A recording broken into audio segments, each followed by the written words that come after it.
Thank you. Kate, could you call the roll, please? Gary Cunningham. Here. Patty Crone. Here. Doug Bryson. Present. Bruce Robinson. Here. Sean Keir. Here. Miles Schlesinger. Here. And Steve Griffith. Here. Richard, do we have any agenda changes or revisions? No, we don't. All right. Can we have a motion to approve the minutes for our meeting on August 1st? I move we approve the minutes for the August 1st meeting. Is there a second? I'll second that. All in favor? Aye. Aye. Minutes have been approved. Thank you.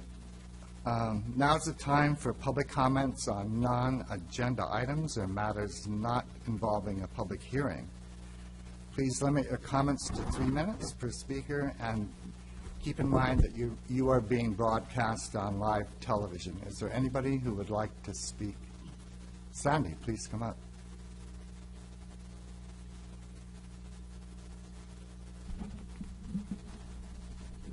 Good evening. Thanks for letting me come in. I thought your meeting would be too short because no one spoke, so just checking in.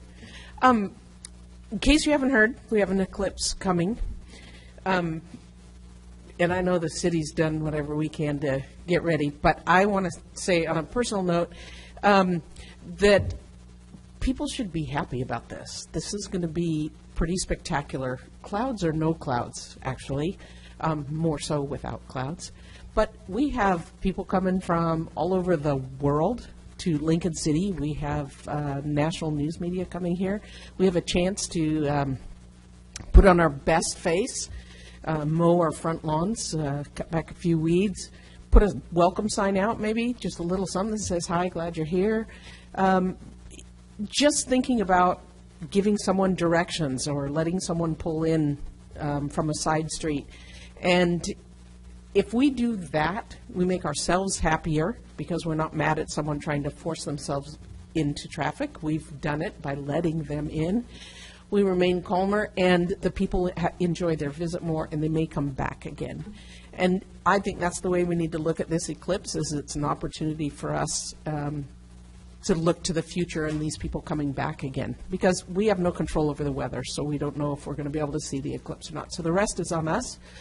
And one of those things is we have a special cancellation stamp at the post office on that day.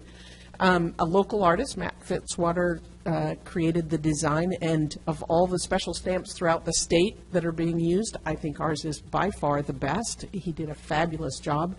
So if you want a special cancellation stamp for that day, just make sure you have your letter or postcard written early. Get it to somebody who lives near the post office so you don't need to drive there. And they'll take it in and get it hand canceled for you. Because it's not the ones you stick in the mailbox that'll get it. It is a special hand cancellation. And I think that we did a fabulous job in getting that beautiful cancellation stamp. And it's not supporting a local artist, but a local artist is going to have their art all around the world wherever we send our postcards, and it'll look good on us. And I just want everybody to be happy. I've heard a lot of people that are grumbling about the traffic. Who cares about the traffic? Stay out of your car and walk, and let's just have a good time. So that's really all I'm here, just to make your meeting a little longer and kind of have fun talking about the eclipse in a different way. So that's Thank it. you, Sandy. Thank you for Thank you, reminding Sandy. us this is an opportunity for us to be good hosts, and for reminding me that I have some letters to write to get to the post office. You do. And in the 70s, I found some old stationery from the city. In the 70s, they had a watermark on the stationery of the Abraham Lincoln statue, and it said, "Your host at the coast," was the tagline on it. And I think that's the way we need to think of ourselves. So. Thank you. Is there anyone else who would like to speak on a non-agenda item? All right. We're now final orders, resolution, and written communications. We need a motion to approve the final order 2017-01 for Lincoln Palisades Planned Unit Development. Is there a motion to approve the final order?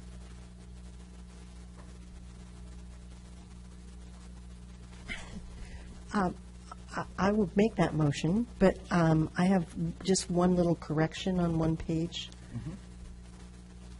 It's on the exhibit, which in the packet is page 22. This is in relation to the PUD? It's just a typo that, I'm just like that, I guess. On the top of that page, number 15, it reads, "Developer/owner shall maintain all landscaping, including necessary irrigation, weeding, pruning, and there's nothing after the and then it says, "until lots are sold." So I didn't know if we could fill in the blank, or if we can just delete that "and." Okay. Can that correction be made? I will check into that and see I- if we're missing anything. I printed the page for you, yes, so Oh, okay. if you need it. I thought I had two, but I don't, I seem to have skipped that page, so. Okay, great, thank you, Patty. That's it. So And we have a motion to approve the final order. Is there a second? Second. All right, all in favor? Aye. Aye. Aye. PUD has been approved. All right.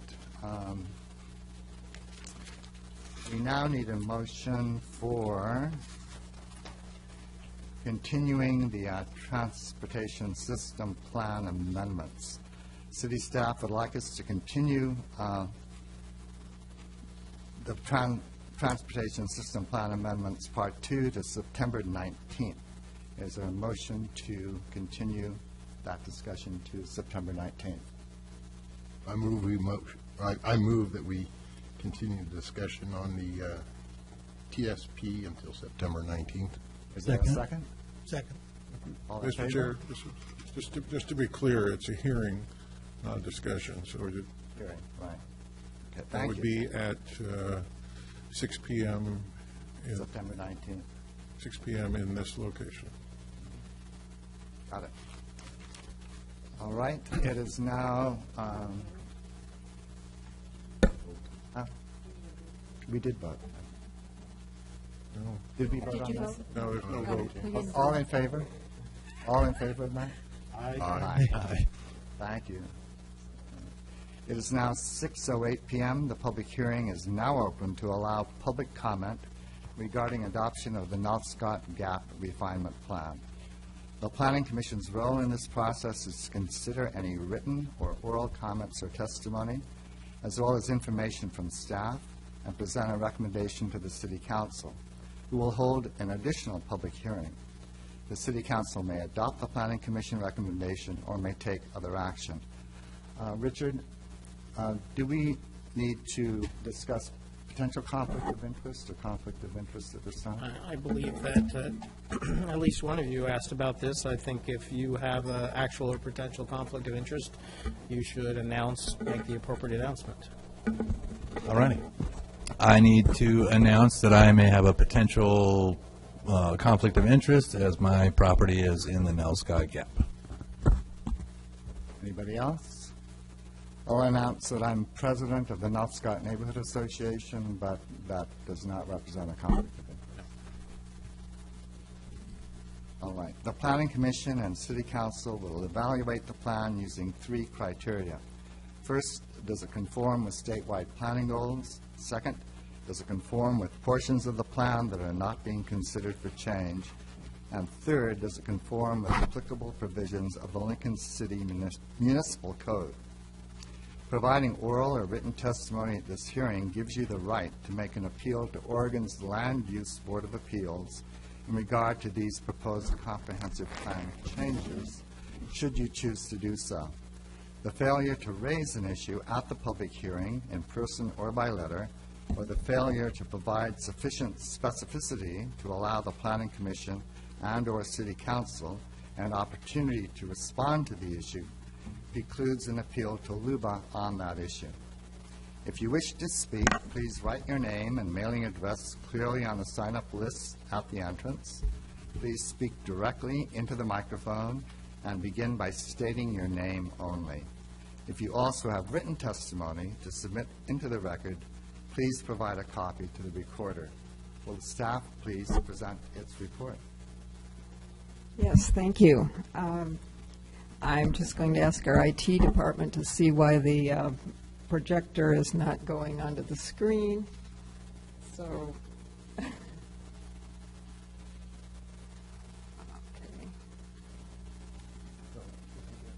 Okay. All right, so anyway, my name is Deborah Nicholson, and I am the senior planner for Lincoln City, and sitting with me is Kirsten Green. She is a principal at Cogan Owens and Green, and she has been the principal consultant in charge of this project. We are really pleased to be here after 2 years of working on the Nell Scott Gap Refinement Plan. And I know that the commissioners participated in a workshop with the City Council a few months ago, so you did hear a lot of what we're going to present tonight. Because this is a public hearing and it is being broadcast, we want to make sure that we cover the material just the same. So excuse us if we seem to be repeating what you already know. We'll try to make sure, or do our best to make it interesting.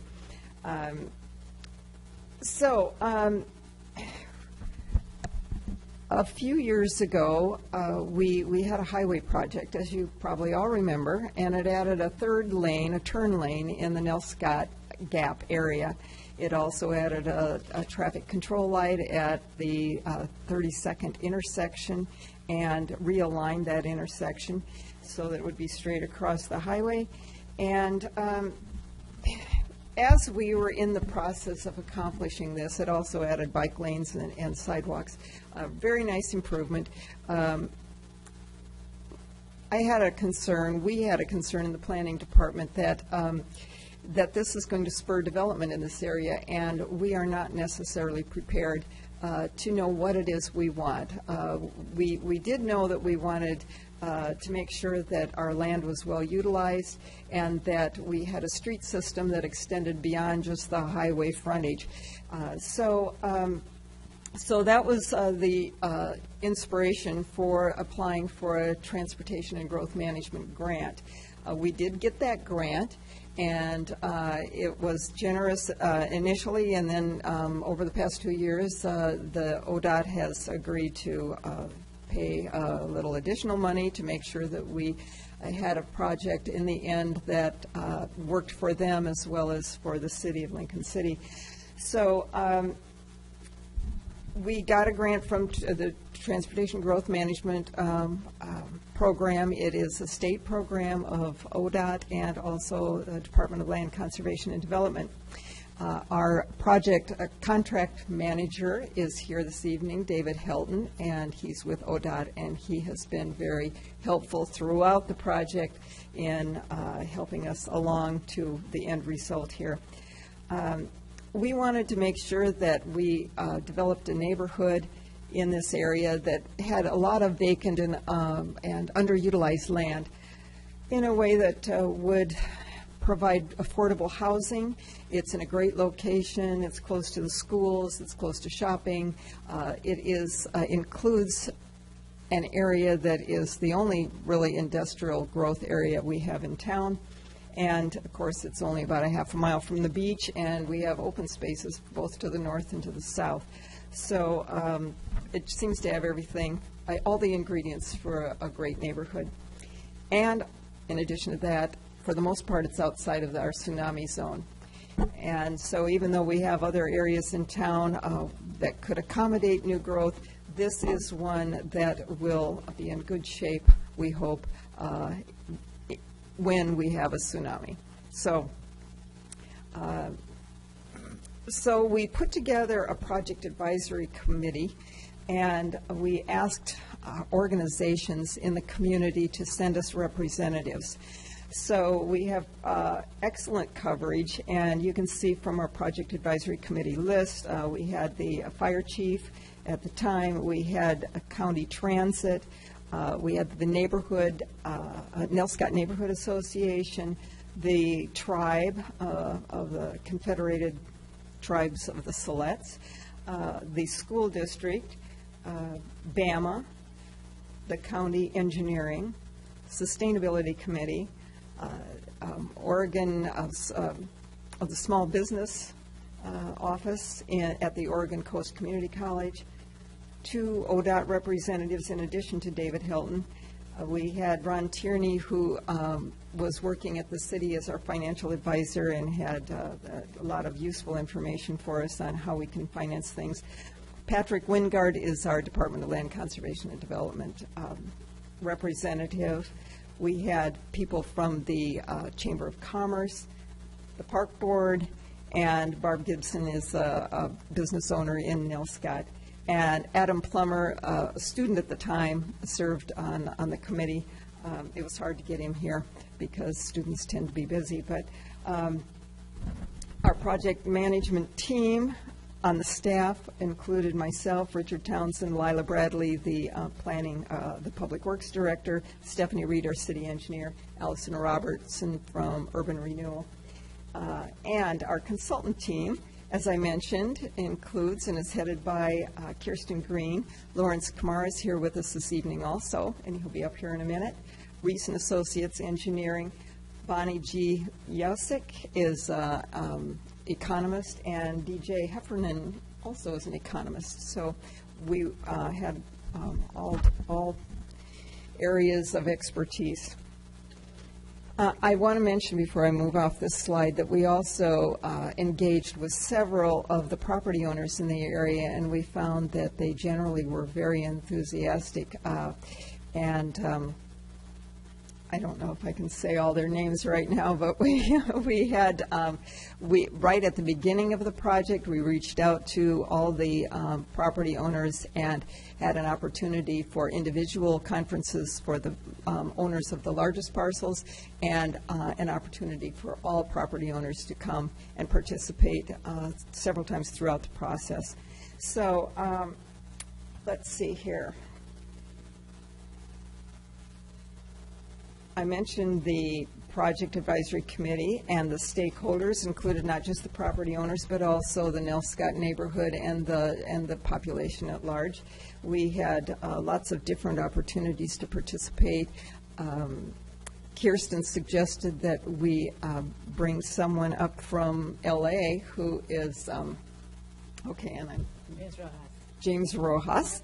And James did some hands-on activities to make sure that people could participate even if they had felt that they had a language barrier.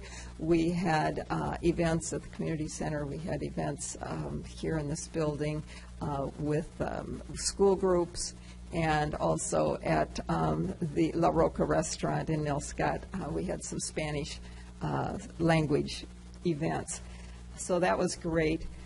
And then with the expertise that I described earlier, we've done a lot of technical analysis, and now we are doing, we've had an opportunity for a workshop with the commission and the council.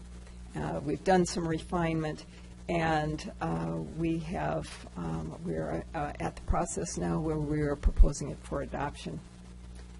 So I think that's all I want to mention at this point, except that it is going to take quite a bit to make this plan happen. Once it is adopted by the city, we need to update our comprehensive plan and some of our other, like our transportation system plan. We will want to make changes to our zoning ordinance. 150 of the 240 acres is outside the city limits at this point, so that would require annexation as well as rezoning. And then public and private investment. So we anticipate that this is a very long-term plan, maybe 30 years, maybe more, but that doesn't mean that it can't start benefiting the city much sooner. So it will be an incremental type of approach. And I will turn it over now to our consultants. Kirsten's going to talk about the vision, and then Lawrence will talk about the design. Thank you.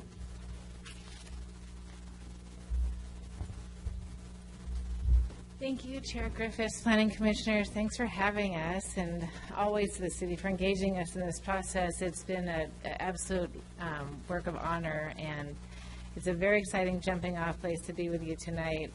I have a special place in my professional heart for Planning Commissioners because you guys get the biggest packet, so thank you very much for the work that you do, pouring through and really attending to the built form of Lincoln City.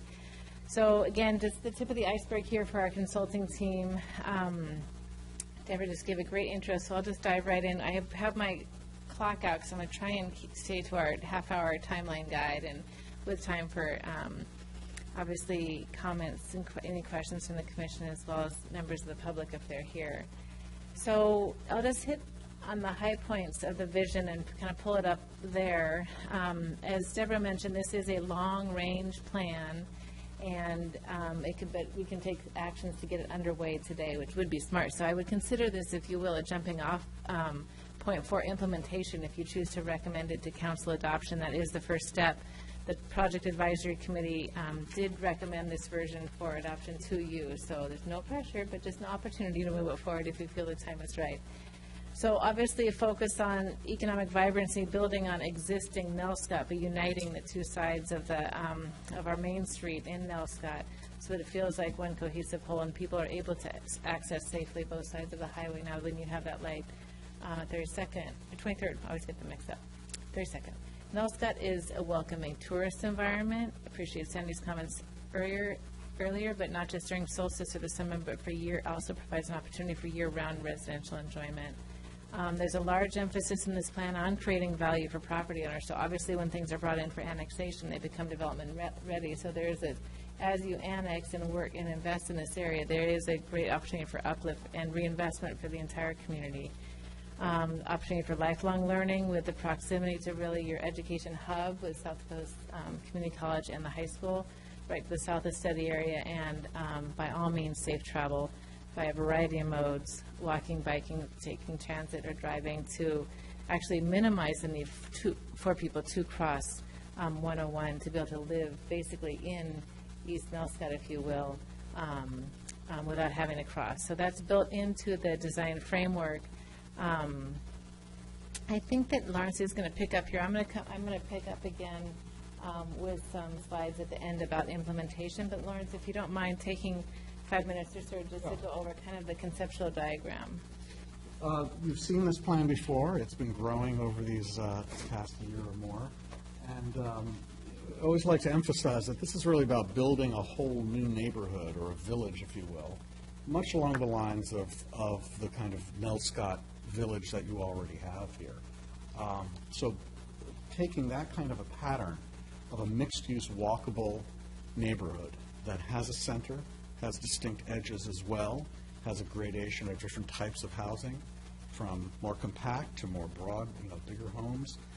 So there's a variety of different kinds of income levels that can be there. Also a variety of uses, places where people can live, work, shop, play, go to school, recreate, all within a walking distance. Not only a distance that is walkable, but a network of streets and paths and ways to move through the neighborhood that is distinctly safe, convenient, and attractive places to want to get out and walk. So we've tried to build upon those fundamental principles, this new neighborhood, a structure of both a transportation street network, where all the streets are relatively slow-moving, but also a gradation of different land uses, from the center red core, where there's a mix of uses, retail can be in that area, and higher density residential, to the orange, slightly lower density as you rise up the hill, and then the lighter yellow when you're in the higher end of the hills. Let me know when you want me to switch. And switch, yeah. And this is the same plan, as you can see, but now layering in a finer grain of sort of an illustrative network of local streets and even lanes and alleyways. I do want to point out there is one, if not two, different ways that run all the way north-south through this neighborhood, parallel to the highway, several blocks in. And we're calling that Foothills Boulevard. sort of around the top of the red zone there, or the eastern edge of the red zone.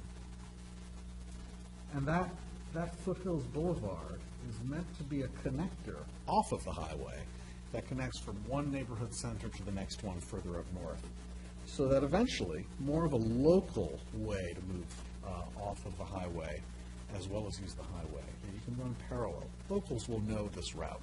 It's not going to be highly advertised. So it's not a bypass. It is really just a local neighborhood connector.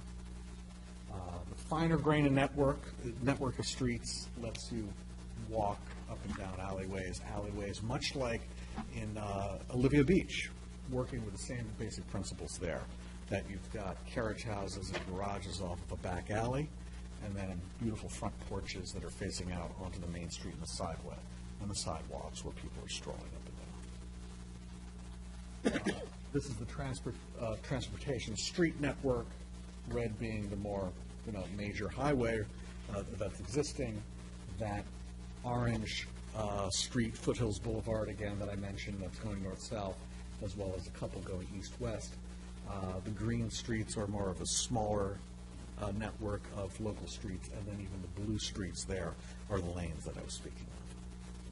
I can feel the thought of David Hilton behind me with ODOT, and David's been careful to caution us to really just think about regulating, if you will, or putting in the actual plan, this diagram. But we found in our discussions with property owners, they actually appreciated having truly a very skilled urban designer actually planning out what a more fine-grained detail would be, because several of the property owners plan to build off this more detailed plan. So we've included both in the document. This, again, also kind of takes the principles that we've suggested for your form-based code and shows how they would be built on the ground. These wouldn't necessarily be regulated, but are strongly suggested. So it shows how you can have a network of alleyways and other small feeders to provide a very mixed-use walking opportunity.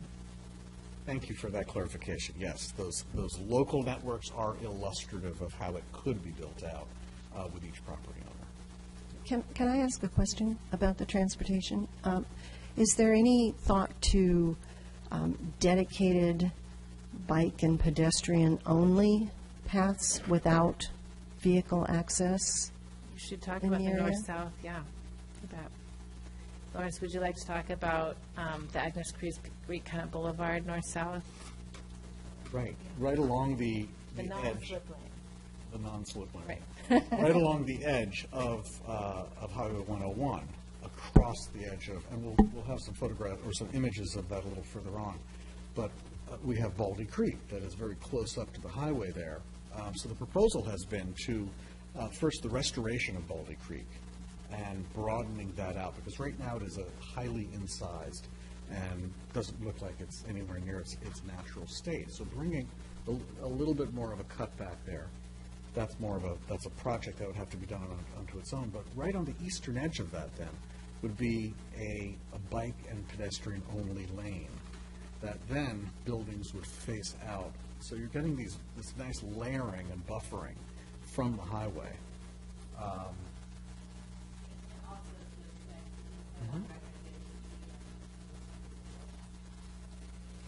Correct, right. But a whole network between Agnes Creek down to Spyglass, that would be essentially running along that Baldy Creek lane. So that whole frontage then would be a fully bike-ped way. The bike ped, Right along 101. exactly. The southern end, Commissioner, if I could, we haven't made that bike ped only. Lawrence is taking care to divide streets that are slow-moving, would be shared, but the one along 101 is bike ped only. So there's a segment there coming down from Agnes Creek through, next to one, but separated by Baldy Creek from 101, and then down through, I think in the Parks and Trails Master Plan, you'd probably want to see kind of a connection there to connect and build out to Spyglass Ridge. But that is absolutely the intent. Should we continue on? So we've touched on these. I won't belabor them now, but over and over, you know it so well, you live it, the constraint on affordable housing in Lincoln City, because you're a great place to live and also recreate. So how that builds out over time is actually very programmatic for you. It's a cities across Oregon are struggling with affordable housing. Just planning for it will not make sure it's built. So I would encourage you again to consider this a jumping off point to work with Urban Renewal and Allison and the planning director and community development director to really look at what can be done in public-private partnership to help bring down the cost of housing, and then require in public-private partnerships limited, moderate rental units or homeownership units. It's a very complex issue, but probably one of the highest priorities that we heard from the Project Advisory Committee was this need for housing. Simply building more supply will help, but if you really want to focus in on a certain 60 to 120% of median family income, you really have to kind of programmatically take that step, and I would encourage you to take it probably citywide and not just for this area. So walkability, we've covered, I think, kind of nailed that. Lawrence talked about the 5-minute walking, 10-minute neighborhoods, building off Nell Scott, making sure there's off-highway connections, and then this initiation of the Baldy Creek restoration. I'll just kind of touch quickly on the transportation analysis for David's benefit. He may want to comment here as well. But we did have to look at what building out this 240 acres would do to your transportation system. So there are some needs to change and rename, kind of amend your transportation system plan to make sure that this plan conforms to that. DKS, we have the same consultants. So we would be needing to request mobility targets at 19th Street and Southwest Bard and 23rd. And so those, I believe, would have to go all the way to the Oregon Transportation Commission, but David could speak to those. And then to identify the basic network Lawrence just described in terms of your local hierarchy. And a few of those being, major facilities being your collectors. Lawrence calls them connectors because from an urban design perspective, we don't want to just make them throughways. They're still built for people, but functionally they'd be designated as collectors in your TSP. May I ask Please. a question about Oh, that? of course. Would the transportation system be able to handle traffic if there's a major retail center in that location? That probably would generate, I've heard Deborah, the same question, I've heard Deborah respond, she may wish to hear that type of development would need to do a traffic impact study and probably would warrant a signal at that intersection. But we have kind of anticipated that with the amount of commercial zoning in the plan. So the amount of employees and retail generated have been assumed here at the full build-out for the entire Lincoln City. So we've been very generous to plan for a lot of employment in this area because it also has your industrial area. But in addition, a development of that size would trigger a specific traffic impact study.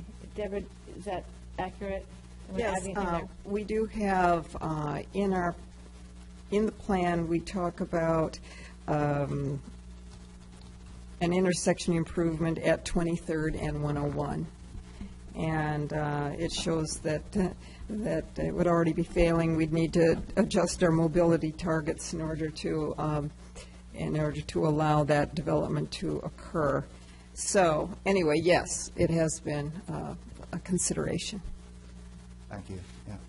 It is constrained. It's more development on an already constrained environment. So again, that real desire to build internal redundancy to let people to access from the neighborhood as opposed to just from 101 as well. Kind of takes the load off, but you definitely would need some intersection improvements there. So on the transportation system, there's a lot of detail about this in the plan. Be happy to continue to discuss, but for purposes of time, just would like to talk about the assessment that DJ Heffernan, Deborah mentioned DJ on our team, he specializes in finance. We looked at a range of the necessary planning level cost estimates for the development. Most would be development driven. The city's, as you're probably aware, not sitting on a giant $1 million, several bags of resources that they're just waiting to pour into NELSCOT here. So it would be incremental, as Deborah mentioned, development over time, but this is where you would condition certain attributes of the development as you brought it into the urban growth boundary and then comp plan and zoned it so that it would develop out the way you envision. So again, a lot of work to do there. There's opportunity for bonding, also getting ready for possibly another urban renewal area after your current expires in about 2024 or a little earlier. So you can start to think about that. DJ's guidance is to make sure that you annex this area in there first so that any increment generated by this development of the new, the NELSCOT East could be recycled back into the project area. So lots of detail on that in the plan. It is daunting, the amount of work that now this kicks off. So we do have suggested comprehensive plan policies we had recommended you add to your existing comprehensive plan. City has done so much work on your employment and housing inventories, new transportation system plan, new parks and rec plan. So you're updating, aspects of your comprehensive plan. You have a new vision underway. You may initiate an overall overhaul of your comp plan and code in years to come, but in the meantime, you might want to just embed the planning policies are included here in a kind of midway comprehensive plan update, so that any development that does have an LSCOT gap kind of has that umbrella that you can attach code to and kind of ensure that development happens the way you envision. So along the same line, our the memo and the grant, the report and the grant included some language about form-based code. And form-based code is a giant topic, which I won't get into tonight, but we did include some standards which are more form-based and performance-based. The idea is to allow more flexibility of what goes in a building, but to care more about what the outside looks like. So as opposed to the old Euclidean we used to do of separating uses, this is more about a mixed use. You could have a small manufacturing in what looks like a storefront or a home, frankly, within this plan. But what matters is how people feel walking along the street. Does it feel good and safe and attractive? So those recommendations by Lawrence are in the report. Street design along the same line, very specific recommendations about right-of-way width to keep things slow and comfortable for people. Some financing incentives we've described to kind of draw in that public-private partnership. And we did a qualitative assessment of sort of political viability of these, which you can agree or take issue. But we do feel that there's a lot of strategies you can undertake now to kind of take control, as Deborah said, of this area and have it ensure that it builds out to be complementary with your existing Lincoln City community. So the comp plan policies address lifelong learning. We built these upon your existing comp plan policies, so we did an audit of your existing comprehensive plan policies and compared that to the vision to see where you might want to do some fine-tuning to guide the development of the NELSCOT plan. So livability, they relate to livability and housing, recreation and health, economy, transportation choice, heritage and inclusion, and ecology and natural resources for the NELSCOT area. One note, this is one of the cross sections that Lawrence mentioned earlier. This is the proposed connector street or collector street of Foothills Boulevard. And at the Planning Commission City Council work session a few weeks ago, we agreed that we'd run with option B, which has the tree separating or landscape separating the parking and the shared sidewalk and bike lane, so that the bicyclists and pedestrians are separated from the travel lane. So that's makes it particularly appealing for the non-avid bicycle rider. So families, people with children feel safe and protected, getting to and through the neighborhood without feeling like they're right in the street. I mentioned these form-based code recommendations that Lawrence has made in the Tech Memo 6. It's part of the plan now, but they pertain to building standards, architectural standards, and landscape standards. So the first step would be amending the comprehensive plan to adopt the policies, and then really getting into taking this from narrative here and putting it into code language to build a new code section for the NELSCOT gap area. You have some form-based code precedent in Taft. This just builds on that precedent, and it is where planning is kind of going. So this gives you the foundation to continue that work. The four things we heard from you when we met in June, that feels like just weeks ago, but it looks like it was 2 months ago. So to address signage, a member of council had a concern about, or a question about what kind of signage would be required here, and the base city protections on signage would apply. Lawrence has made some design recommendations in the report. The note about Lincoln City climate is very germane, so we're talking about people outside of cafes, but we have included some recommendations about awnings and also drop-down seasonal protection. Some more addition for workforce and this missing middle housing notion, how to kind of build that in, the variety of housing types you might allow and actually encourage.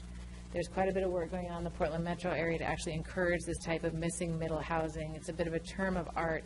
What we found over time in planning is that, and development is that we've had a proliferation of single-family homes and then apartment buildings, but not so much in between, which can be a really sweet spot of cottage duplexes, fourplexes, et cetera. And so just encouraging developers to get more used to that form has been helpful. And then the multi-use, questions about the multi-use path. So Lawrence, would you like to address just briefly how to address these rain protections and signage that you have brought forth into the plan? This is really the scale of the pedestrian, again, on the sidewalk, on the main street in these particular two images, and just those elements of being sensitive to the scale of the pedestrian on the sidewalk, where the street tree is, the awning, the signage that is small and scaled again down to the pedestrian walking by, not flashing, internally lit signage that's meant for capturing the attention of the driver going by on the highway. This is just kind of an on building. Yeah. As well. Yes. Actually, and that building in particular sort of representing some of the form-based elements of storefront windows at the ground level of a main street, smaller punched windows that are vertically stacked up above. And again, the scale of what creates buildings that are part of the pedestrian realm. Where people want to be. So I'll just breeze through some of these images, but these are some images of missing middle. There's in the upper left is, a picture of a unit in the back kind of tucked away where you'd normally imagine kind of a driveway or garage. I believe this one on the front left is actually a fourplex, and the one that on the right is a duplex. So just ways to fit in, thinking about how to fit in these different, more opportunities to live, for people to live in places that they enjoy without looking like massive multifamily housing, which has its place. I'm not saying I grew up in some of that, and I'm grateful for it, but it doesn't have to be everywhere. So Baldy Creek, the multi-use path, a little cross-section of that. So again, this is just for bikes and peds, but honing in on what that street section would look like. A bit of these different zones, I'll just touch on them. Lawrence touched on the beginning, but the most intense are vertical and mixed-use zone. Here's some examples of that more intense community-based feel. Some of these are Lawrence's projects in communities and some are elsewhere. The village community, now this is intended to be kind of going up the hill scale, kind of one step lower in intensity. I have some examples of that built around, I think, Olivia Beach from the air. And then the hillside rental, and as we get up into the hillside, still ways to artfully integrate quite a bit of intensity, more than we generally think of in kind of hillside residential and large lot development. So just being, careful to be, context sensitive, but allow developers to maximize use of their property. In the employment district, some different ways of recognizing kind of what we have now and what that employment district is used for, but it can also grow and redevelop over time. The city does have great aspirations for that being an active employment center for manufacturing as well as potentially retail over time, breaking down the old industrial residential dichotomy there. And then access to transit, there's, opportunities growing all the time for kind of paratransit examples. So there's nothing to preclude a private shuttle going in from east to west, particularly during summer months. And then Lincoln County Transit obviously, participated in the study. And as you get your first developments in, then you want to talk about transit service immediately. But I know that they're ready and interested. So Deborah touched on these, but again, tonight, if Spirit moves you, recommending a plan to City Council with any changes you would identify. And then from there, it becomes comprehensive plan, code amendments, annexation, applying the rezoning as property owners are brought in, public and private investments to really make this the community that you envision, that development that meets the community's goal is context appropriate and delivers your needed healthy, connected, and attractive neighborhoods. So thank you for the opportunity to present. Sorry it went so long, and happy to be here to answer any questions after public comment. Thank you for your presentation. Does the commission have any questions for our presenters or our staff? I have one more question. When you go to the planning policies section, could you help me understand LH5? Sure. I think it's on page 118. Thank you.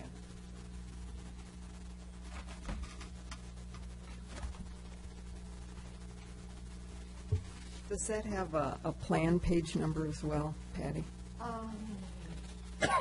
In the appendix, it's 118. Can you find it, Deb, or do you need? I think they're also in the plan itself. It's under this, well, there's can read it. several numbers here. on It's page packet 118. page 285, but I think that might have been the packet from our last meeting. Okay. But it's under planning policies, and it says, I'll just read it to you, it's very short. LH5, east of Highway 101, prohibit vacation rentals or limit them to owner-occupied or to units near where the owner lives, and limit to accessory use. And I'm wondering what your thinking is on that. Thank you. And in the non-appendix section, it's page 9 in the plan itself. But thank you for finding, as you were reading, I was just finding it in the earlier, the non-appendix version. That is about affordable housing supply. And of course, this is up to you as a community, but we have found that vacation rentals statewide do limit the ability for people to find rentable homes and leasable homes. So that's a recommendation that we discussed at the Project Advisory Committee, but it's about increasing the supply of affordable housing for residents as opposed to visitors. Is that accurate, Deborah? Yes, one of the goals of our project is to have affordable housing and make this an affordable neighborhood. So that's to that end. Does that make sense to you, Patty? It does. It seems to run counter to the economic development aspect of vacation rentals that we've heard so much about. Well, part of our thinking is that the west side of the city is really the most attractive in terms of vacation rentals because it's closer to the ocean, and a lot of people, when they're shopping for a vacation rental, are looking to be as close to the ocean as possible and the beaches. And so this was a goal of this project, but also, I think, kind of an economic reality that these, on the east side of the highway, it will not be as attractive to vacation rentals. And so it does allow us to free this up and to kind of maybe designate this area as an affordable neighborhood. Right now, the vacation rental dwelling zones where we do allow unlimited rentals are all on the west side, all. I guess it's just R15 right now, and then, of course, our commercial zones.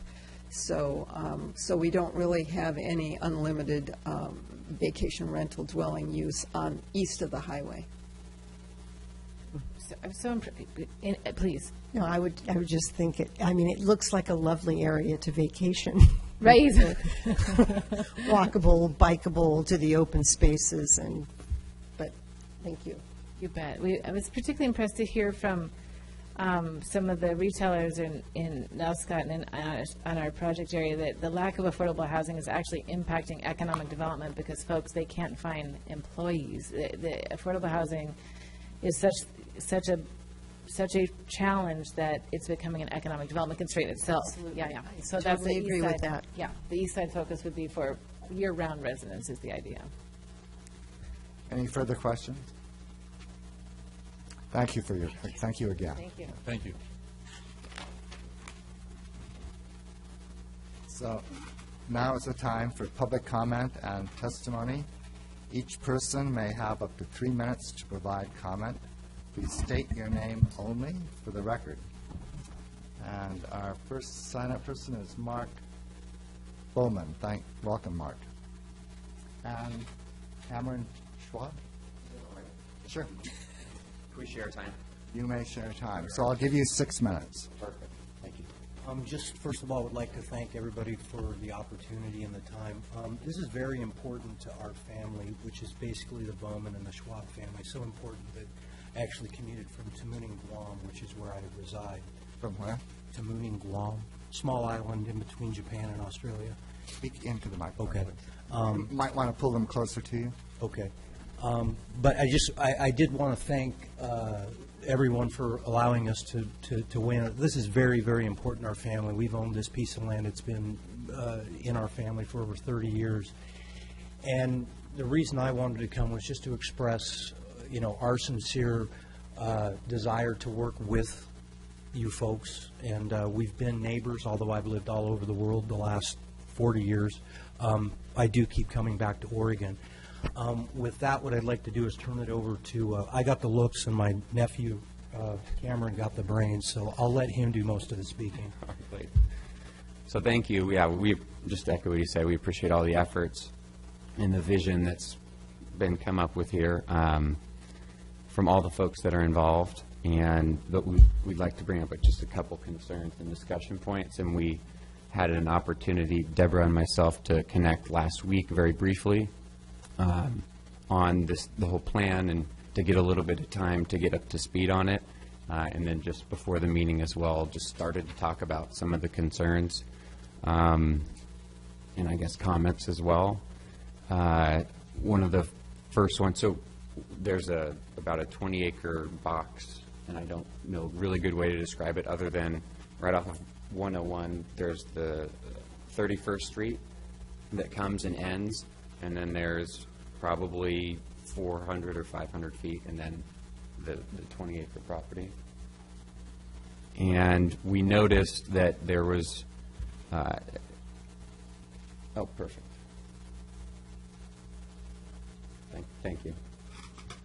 We noticed that there was a pretty significant amount of green space or parks that were identified according to the key that was on the map. And we did start to get some clarification that that was created as a sort of a guesstimate of where the valleys were and using the topography to find where the creek would run through. And then they just built a radius out from there. So we're starting to understand kind of why that's there and how that ties into the overall plan. And then we'd like to have some time to further discuss encouraged uses that are a result of this plan and how that impacts the 20 acres that are involved in the property, as well as the limitations when you compare that to what the existing zoning would be. And then it seems like the plan is very positive, but also pretty broad as well, which usually has some benefits, but at the same time can be prohibitive in certain situations. So wanted opportunities to discuss that a little bit further maybe with the city staff. Sorry, I've made some notes here, so I'm jumping all over the place. But so if the wetlands, for example, kind of jumping back to that riparian area, if identifying that as part of a standard development process, we don't feel like we would be comfortable identifying it as parks on such a large piece of the overall 20 acres of the site, because that could then be subject to different interpretations in the future. The history that we've had with the city of Lincoln City since 1999, when my father was speaking to the city, they were working with, so we're sort of a siloed 20 acres, and we've been trying to figure out how we can develop it for the highest and best use for the city and connect to the 101 in some facet or another. And we looked into there was a 20-acre parcel just to the south of there that was, I believe, purchased by the city and included in that Spyglass Ridge portion. And so we were originally trying to connect somehow to 32nd Street to be a part of that, but then when that got purchased by the city, those plans and the connection plans there no longer made sense, and we made an attempt to try and get some interest in potentially selling our piece to the city, but didn't receive any interest at that time. Have been making attempts to work with there's another family that owns a piece that would connect via 31st Street, and we have a plat and lots of work that we've done to try and set up different arrangements on how that would look. So anyway, doing myself a time check here. I guess what we're trying to say is we'd like to be a little more involved in the process. I think that I believe we've received notifications from the city over time, and I don't think that we've received significant efforts to try and sit down and have a one-on-one meeting with these obviously brilliant consultants that have been putting this together. and definitely open to those conversations continuing in the future. So anyway, just wanted to bring that up and identify that. So I want to identify your concerns in particular. One is the lack of connection from your property to 101, is that correct? I just was explaining that was part of our process. So yeah, we need to somehow get connected to 101, and we've made attempts at different points trying to So make that does happen. the current map show access from your property to 101 on Yes. that map? It does. Yeah, in the 3 different locations. So it seems. that's kind of satisfied then, right? Sure. Okay. And then the other concern is the riparian designation for Baldy Creek and how that might impact future development of your land? Sure. All right.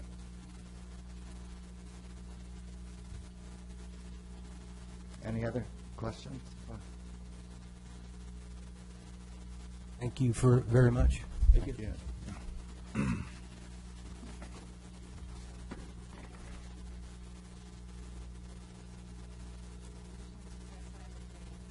Sure.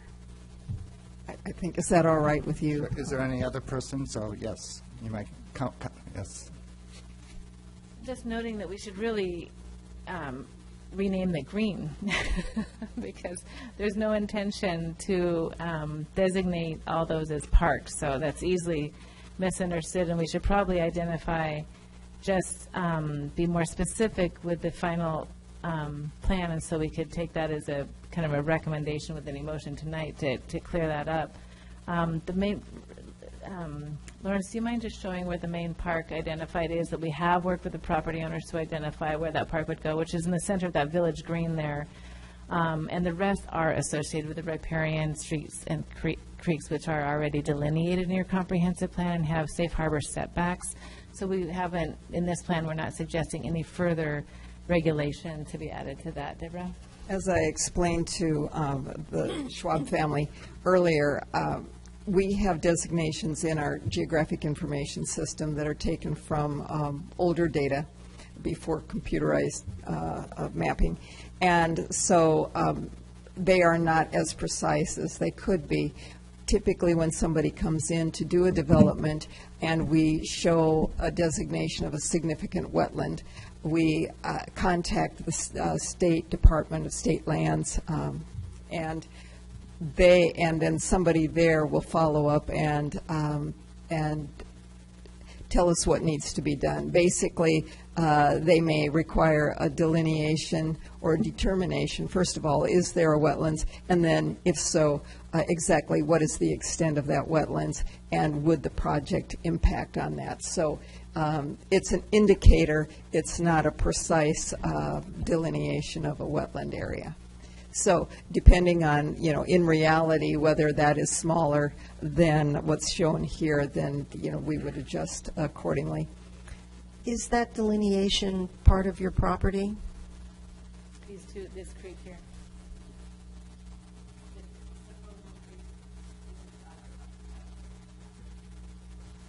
Okay, thank you.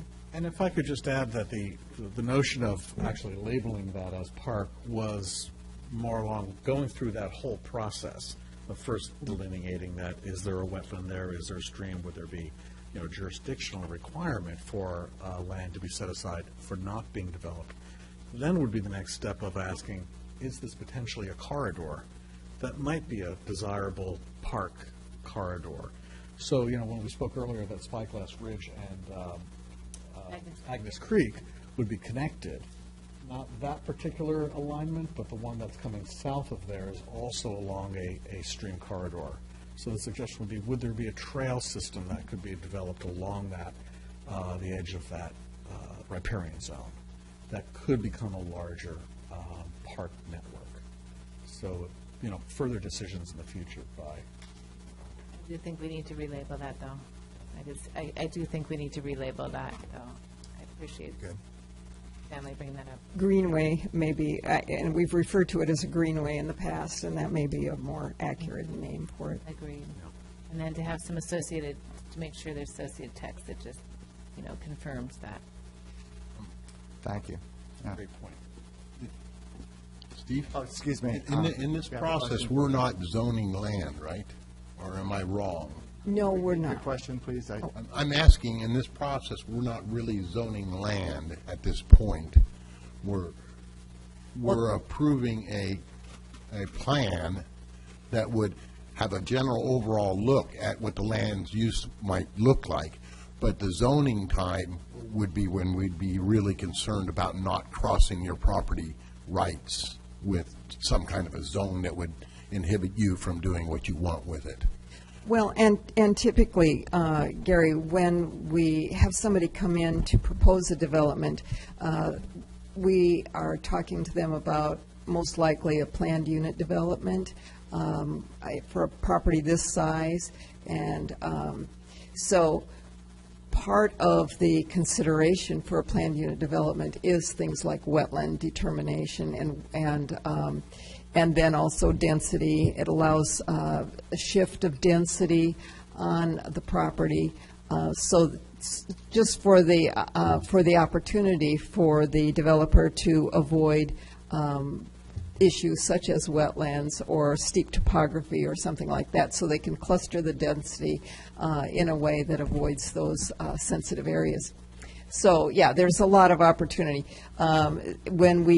This process, this planning process, recommends a form-based code, so it does talk about what we could implement for zoning amendments that would allow us to achieve the layout that we have provided in this plan. So it's the first step, but you're right, it is not a zoning change at this time. Deb, would you categorize this as conceptual as opposed to as a required layout that developers will then come in and try to fit into? Well, this is interesting. I was having this discussion with the city attorney before this, and we want to follow up with the consultants on what a refinement plan means. There is some state statute that refers to a refinement plan, and we want to make sure that what we're doing cannot be interpreted as more than what we want to do at this time. And but it is conceptual to the extent that there will be variation as each property comes in with their property. It doesn't mean it has to be exactly like this, but by doing this plan, we can see the overall layout of the streets and the pattern of development. And that's what's important, because without this plan, we most likely would have somebody identify a property on the highway and decide to develop it, as a big box or as a development without consideration for properties to the east. How are they going to connect if I lay out my property, in the way I have in mind? So with this plan, we have looked beyond each individual piece of property and said, okay, let's figure out a pattern of development that is going to be suitable from the highway all the way to the east edge of the urban growth boundary. And how are we going to accommodate the different uses we want to? And I think almost most importantly, how are we going to have a network of street connections when we're finished? Can you point out what part of this is not Lincoln City and has to be annexed? Okay. Purple. The purple? No, a lot more than that, actually.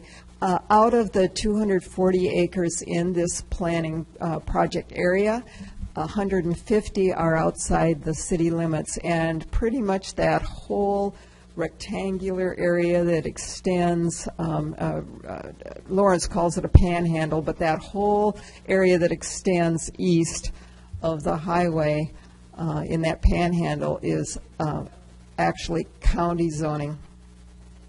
Everything from the highway all the way to the end of the purple, east end of the purple. It has that outline. I don't have it in the PowerPoint, my apologies.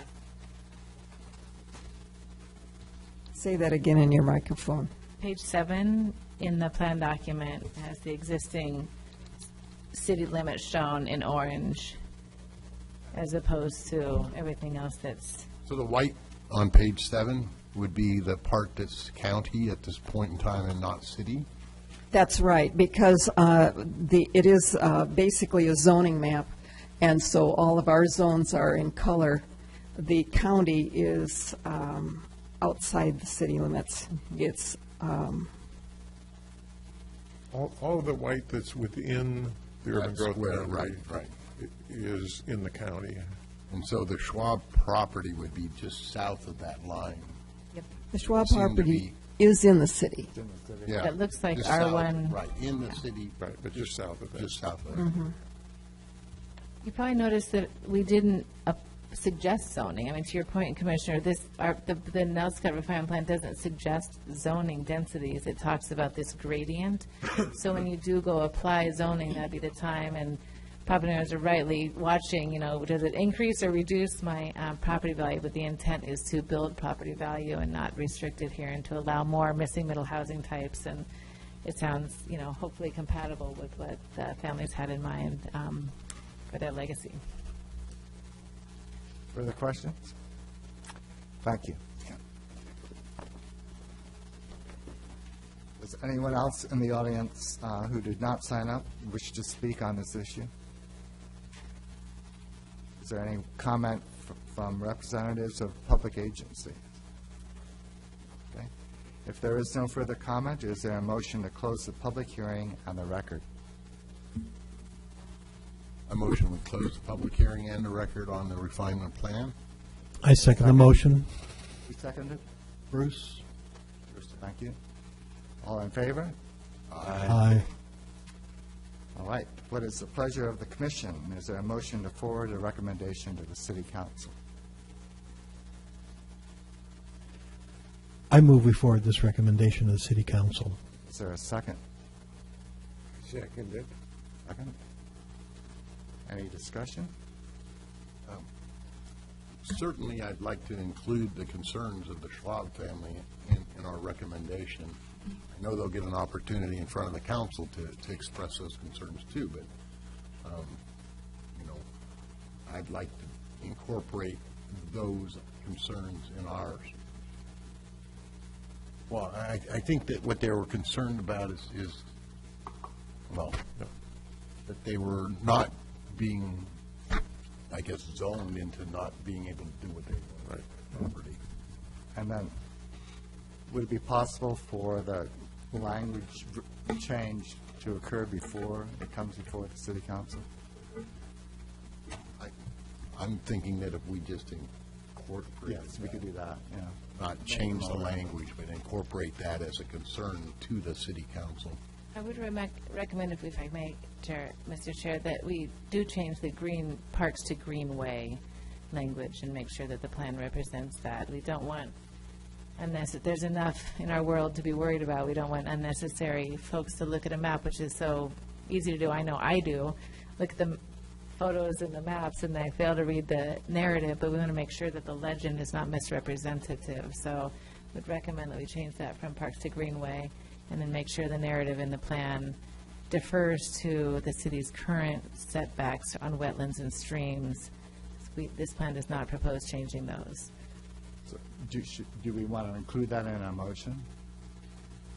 That the consultants make those changes before sending it onto the city council. That would be fine. And Richard just asked us to be a little more explicit about what your recommendation is. You're recommending the Nelscott Gap Refinement Plan as presented and as with corrections identified. Yes, that's what I'm asking for. That the council will approve it. For approval at the city council. And is that fine with you, Bruce? Yes, that's fine with me. I'll include that in the motion. And the person who seconded it, Miles? Fine. Are we ready for a vote? I think so. May we have a roll call vote, please, Kate? Cunningham, Yes. Robinson, Yes. Crowan, Yes. Bryson, Yes. Schlesinger, Yes. Kier, Yes. and Griffiths. Yes. Motion carries. Thank you. The City Council will hold a public hearing on this matter on Monday, August 28th, here at 6 p.m. So And I just want to thank Deborah and our consultants for doing a really fine job, especially, I think, Thank you. in the whole public process part. So many people in Lincoln City were included in this process, and it really provided a great example for future projects of this kind. Thank you so much for that. Yeah. Thank you. All right, where am I? Villages? Okay, no old business. We do have some new business, and it's the Villages at Cascade Head Master Plan update. Thank you, Mr. Chair and Commissioners. As I'm sure you know, we have, in addition to the Nelscott project, we have another major planning project going on, and that's for the Villages at Cascade Head property to prepare a new preliminary master plan for that property, since the original plan was done in 1996 and revised in 1998. A lot of events have happened since then. The markets have changed, and actually there's been better evaluation of the conditions of the property. So we have, the city has retained consultants to help us prepare a new preliminary master plan for the property. And tonight, you're going to be getting the sort of a first update on progress to date. And with me is one of our consultants, Todd Chase from the FCS Group. And I will turn it over to him. Speak into the mic. Sure. Well, thank you for inviting us here tonight, or me here tonight, to speak on behalf of the team. The project team also includes Kogan Owens Kogan and Lawrence Kamar, as well as Reese and Associates. My focus is on economics and market feasibility. The other team members focus on engineering, cost, and planning-related regulations and environmental regulations and permitting issues. So I was planning manager at OTAC back in 1994 when they started working on this project, so I'm familiar with some of the work over the decades that have brought you to this point in time. And after 3 decades of working on public-private developments around the country, I see successful ones and some that take longer than others. So this is an interesting case, and every case is unique.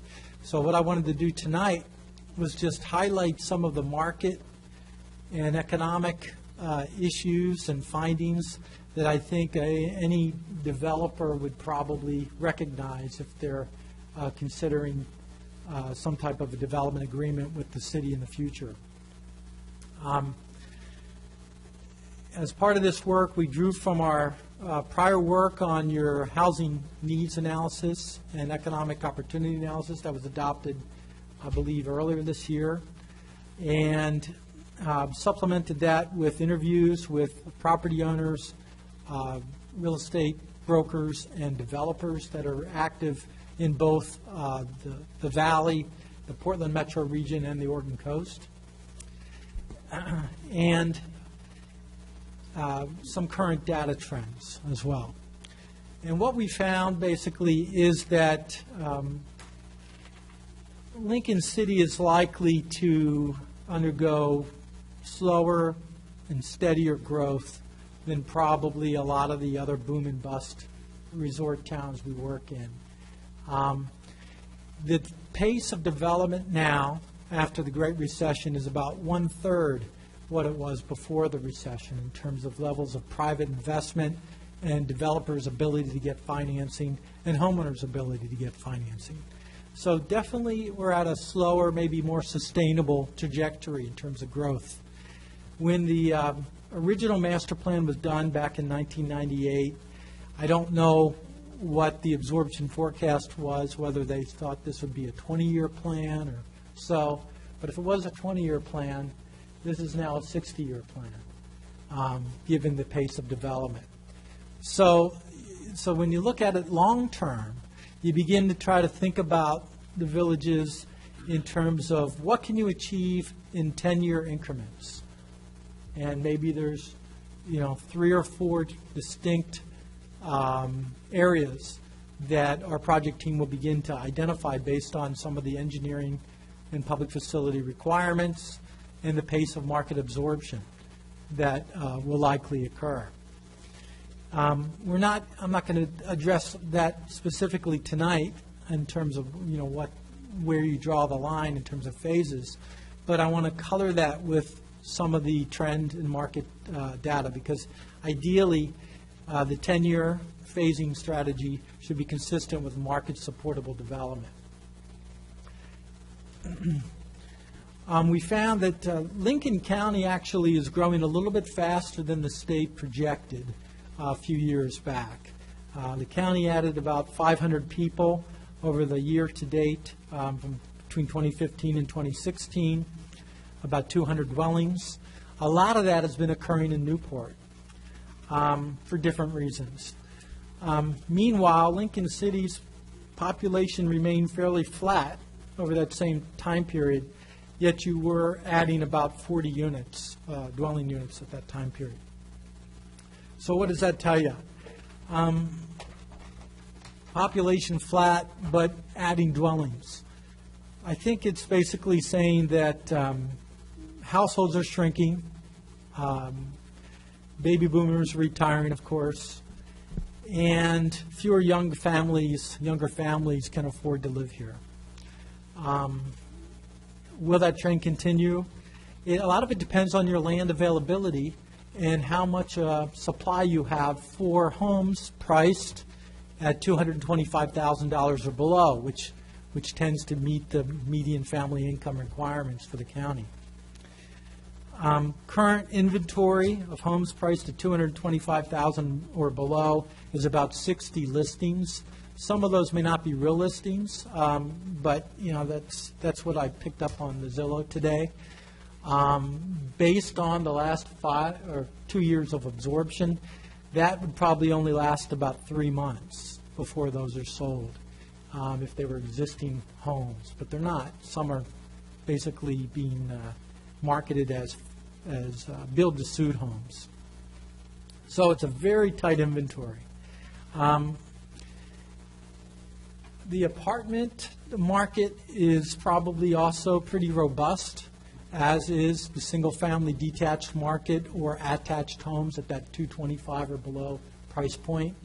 In terms of absorbing, you could probably easily sell 40-plus lots per year at that price point for $225,000 or below homes.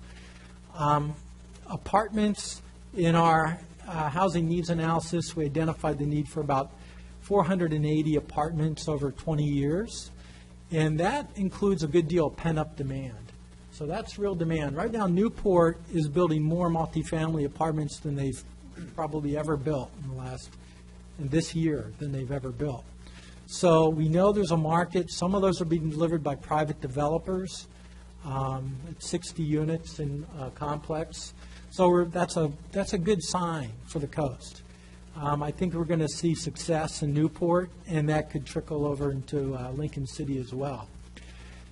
In terms of attracting apartments, Newport, Bend, and Corvallis are all making a concerted effort to create new funding tools, construction excise tax, for example, for affordable housing they've now adopted.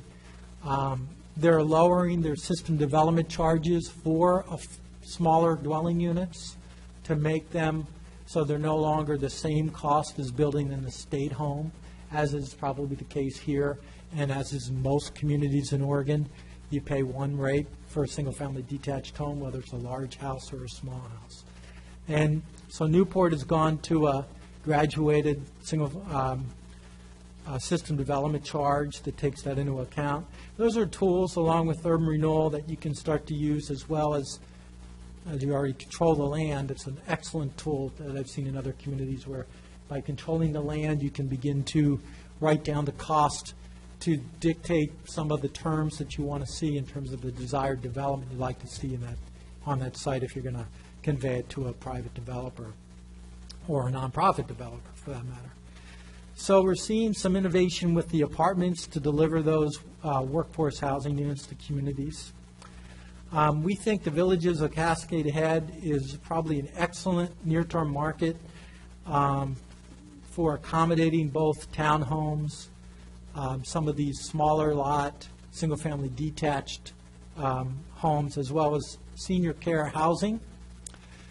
Could be congregate housing. You already have a few here, but I'm beginning to see more of that in resort communities along the coast and elsewhere. And so that could be something that emerges in the near term. And perhaps even a boutique hotel could occur. We see a huge demand for hotels in Lincoln City over the next 10 to 20 years. And so you can accommodate that through hotels or through short-term rentals. And we're seeing a lot of short-term rental conversions. Probably a good chunk of those 40 homes sold in the last year are being used for short-term rentals. And so it's not a terrible thing. It's just a market reality. And again, I think that could be an opportunity for facilitating absorption in the villages if you allow a certain percentage of development to be in short-term rentals available for 30 days or less, and the rest of it deed restricted to permanent residents, basically. So that could be one avenue you pursue. A lot of the sites served by Devil's Lake Boulevard, basically your Fernwood Drive subdivision, north up into Voyage Road and into the Boyd property. A lot of that area would probably be a great near-term 10-year phase for the village's property. And I think the market, if the infrastructure's in place, the roads, I think you have a lot of the water and sewer there, but if the roads can be, handle that in terms of the intersections, and then you have some of the stormwater features added and power and all that, I think the market would definitely be there over the next 10 years as long as the economy continues on this trajectory. The next 2 years are projected to be, well, at least this year and next year, from what I've seen from the major banks, Wells Fargo and others, projected to be stronger than last year. And so this is a great time to consider that near-term phase. In terms of our land value analysis, what we conducted was basically a cursory level perspective from a developer's point of view of what a developer would be willing to pay for the land given what sales prices are in the local area and what their supportable debt and supportable equity would be given current bank terms and current developer risk return targets. Sometimes if you take the development costs and take out the supportable debt and equity, you have a positive number, and that's called residual land value. Sometimes you have a negative number, a negative residual land value. And it's nice to know in all of our work so far we didn't discover any negative residual land values. We didn't look at mixed-use development closely because we don't think that this is the appropriate location for vertical mixed-use development. And we don't think it's an appropriate location for office in the near term. We don't think it's appropriate for retail either.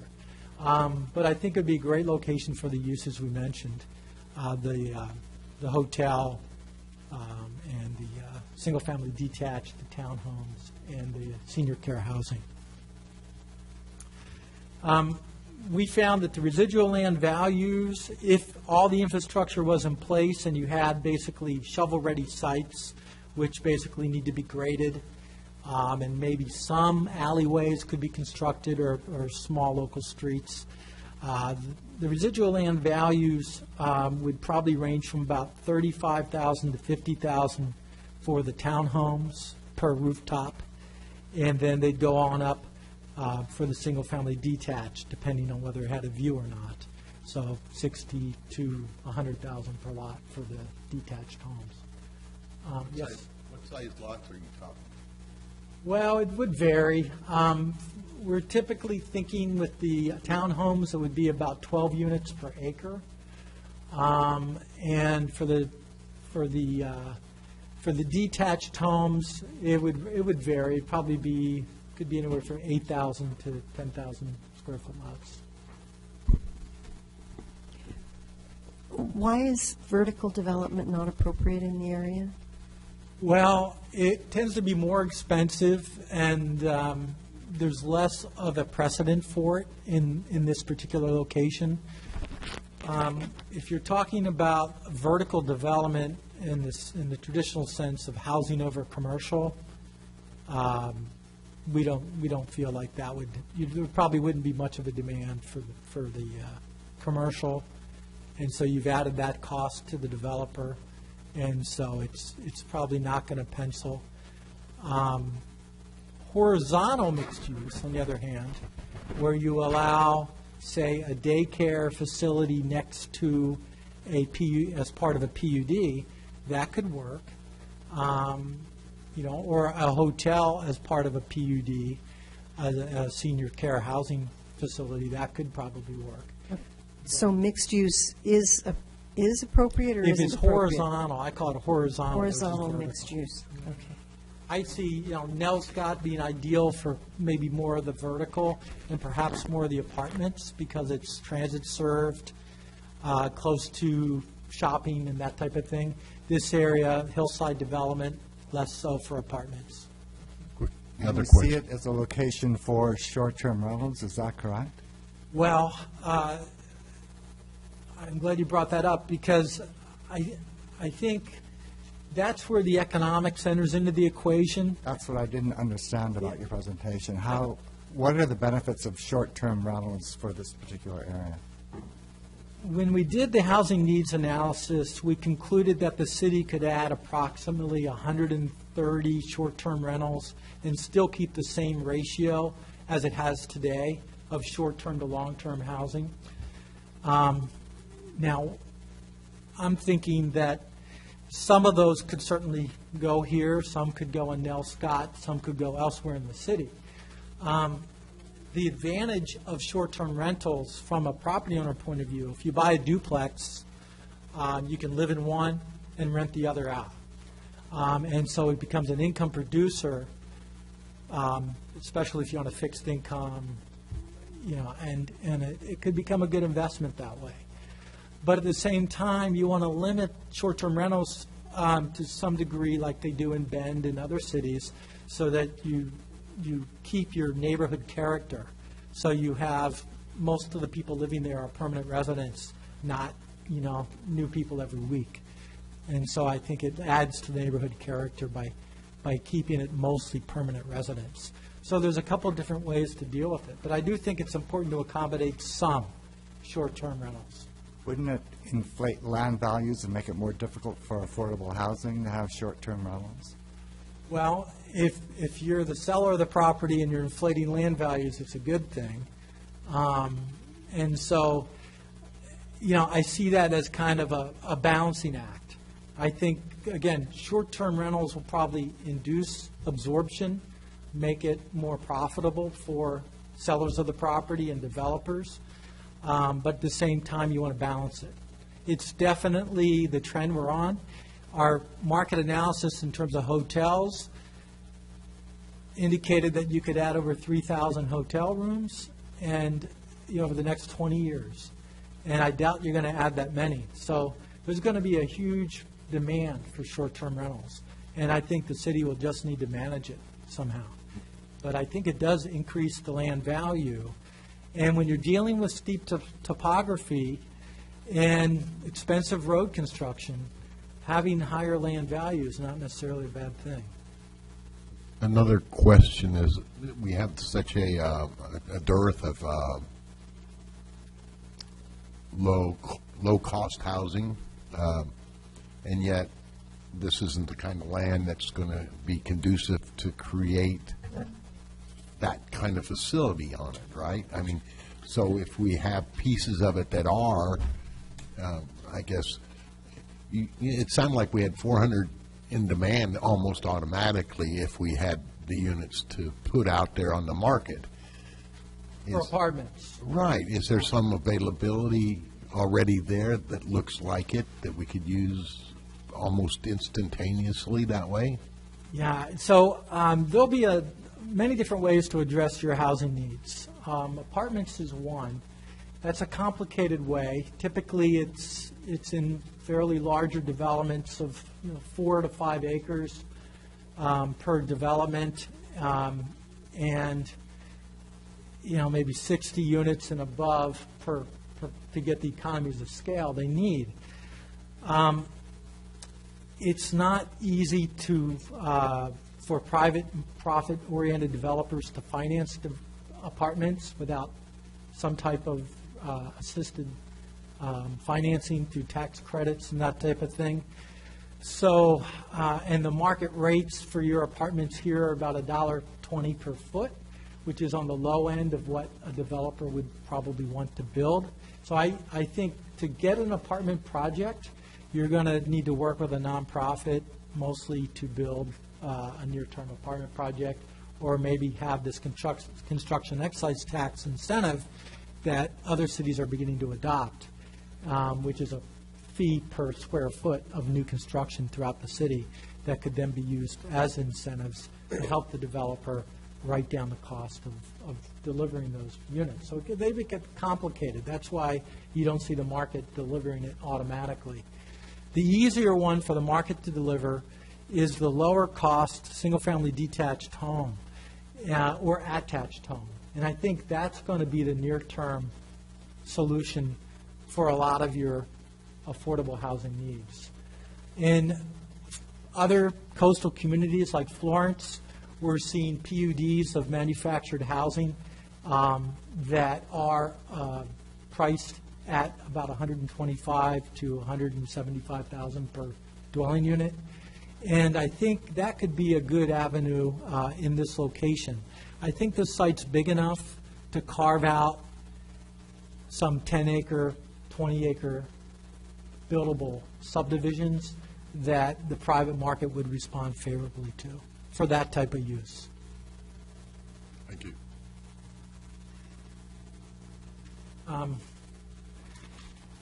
See, I wanted to make some comments about the implementation strategies.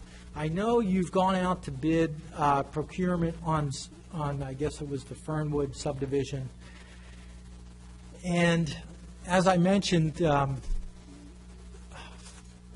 financing on the coast is a little more difficult than financing in the metro region for development projects.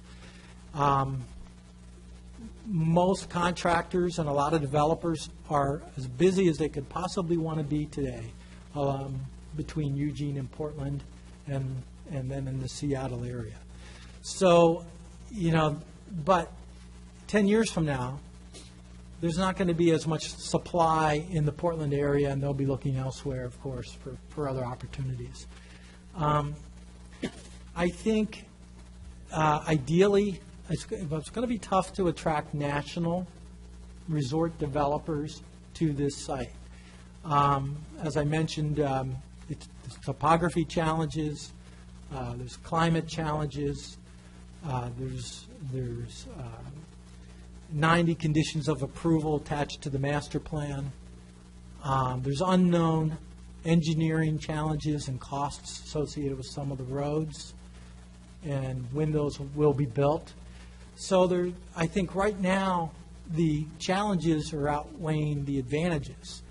And I think to attract regional developers or even some national ones, I think you're going to have to counter those challenges by streamlining some of the code, perhaps allowing CC&Rs to replace some of the conditions of approval, or by basically identifying what types of dwellings the city will permit in some of the subdivision areas.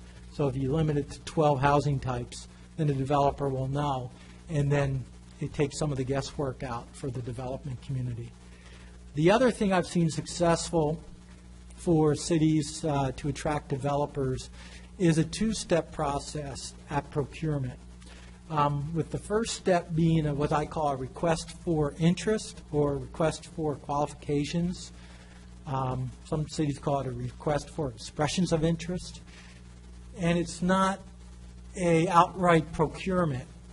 It's basically a kind of a invitation. Sometimes it's directed at developers that you'd like to see talk with you about development because you've seen some of their other work in other cities, and you like what they do, and you want them to consider Lincoln City.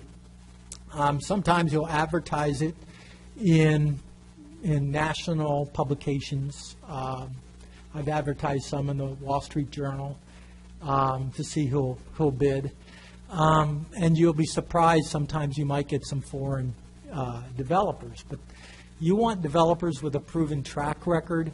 You want developers that have deep pockets, hopefully, and success in coastal communities. Developers from Bend have tried to come to the coast to make things work, and they've had tough luck because some of their techniques don't work in wetter climates.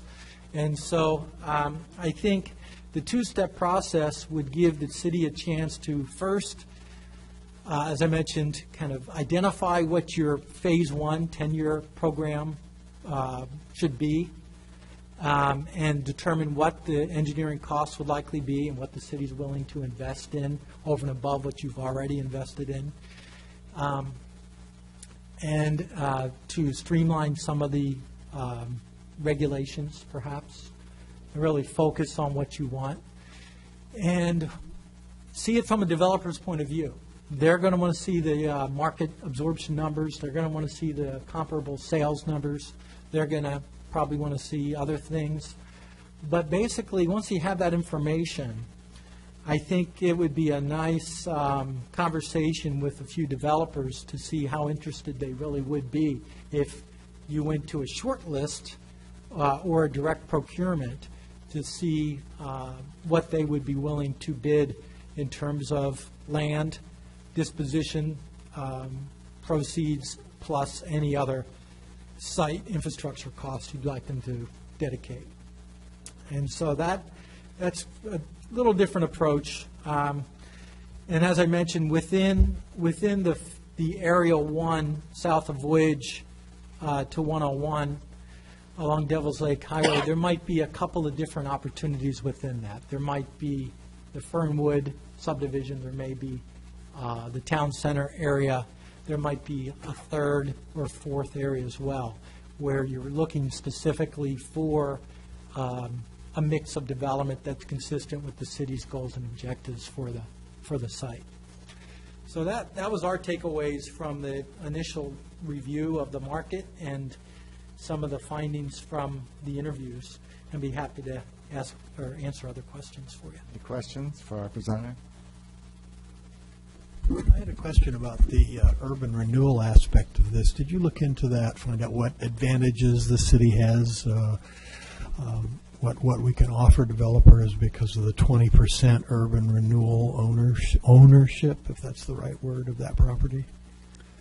I don't know if you could clarify. I don't know about the urban renewal ownership. I'm not sure exactly what you're referring to, but, my impression is that 20% of the funds to purchase that land was from Urban Renewal Agency. no, there were some from our open space fund, some from our Okay. affordable housing fund. Oh, okay. I think the rest came from our general fund. Is that 20% number roughly?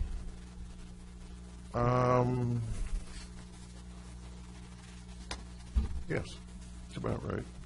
About 20% came, actually a little more than 20% came from the Affordable Housing Fund. And I think that's one of the key things, because we did put some of the land aside for open space, and that was to basically, that's why we used the open space fund. The affordable housing funds that we used are to make this either to incorporate affordable housing in this development, or to do something like have a land swap where we get land elsewhere for affordable housing development, those kinds of things. Second question, didn't we already put out a request for interest or a request for proposals? We did for Fernwood, and basically I would consider that a failure. We didn't get much interest, I think principally because the request was too vague. And it was, I guess, an experiment that we learned something on, that you need to have more specificity. So we're not pursuing that. We expect to go out again in an appropriate manner once this plan is adopted. Thank you. Thank you very much. Thank you all.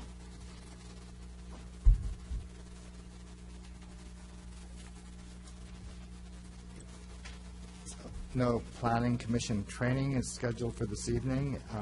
Any reports and comments from staff?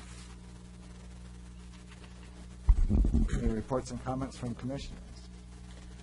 I just wanted to, at our last meeting, we had an issue on ex parte, and I believe did you send everybody the memo?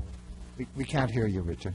I had written a 2017 quasi-judicial proceedings memo, which you got in your original training. I'm going to have that resent to you all. And the issue is we had two instances at I think it was the last meeting, where we had commissioners who had basically either done their own research or were relating facts after the close of the record that were not in the record. So it's important for procedural due process for the decision to be based upon information in the record. And if you gather information outside of the record, you're committing substantive error, which means basically in land use appeals that they don't have to demonstrate they've been prejudiced. They're entitled to reversal. So it can cause us to have to redo things. Now, there's a remedy for ex parte communications, and that's to disclose the ex parte communication and offer an opportunity to rebut the evidence that you received. That gets more difficult after the record is closed. That means you have to reopen the record, and sometimes it's not really adequate to just reopen the record 5 minutes before you're going to vote, because people didn't show up. They don't know to be here to rebut the evidence you just disclosed. So I'll have that memo resent to you guys, and if you want to talk about it at a future meeting, we can do that. And can I ask you a question? Is there the possibility that the Roads End zoning could come back to the Planning Commission from the City Council? Well, you always have the possibility that the council could send something back to you. Now, the Roads End rezoning is not quasi-judicial. I realize that on your script, you read, there's a statement that says something like, some of you may believe that this is quasi-judicial, and therefore I'm going to read these procedural safeguards. So, and that, I think the mayor missed it on Monday, didn't read that section, but the fact is it's probably legislative. So you really don't have the same issues. But yes, they could remand it. They could remand a part of it. They could, remember the Roads End application has two parts. It's the very legislative part, which is writing a new district. Everybody understands that's legislative. And then there's the not-so-legislative part of applying that district to specific properties. Now, it's a lot of properties, and so it looks very legislative because it's so big. But when it gets down to whether or not my property should be park or my property should be this R1RE or whatever, sometimes it gets very personal to people, so it seems more quasi-judicial. So. Thank you. Yeah. Any further comments from commissioners? Just wanted to thank Deborah for a great job on the North Scott Gap plan and the planning department as a whole. Yeah. So. Thank you. All right. Future agenda items for next meetings? The next meeting is September 5th, and you have an appeal on the agenda from a site plan approval for an apartment development off of West Devils Lake Road. All right. Anything else? Good night. The meeting is adjourned. Good night.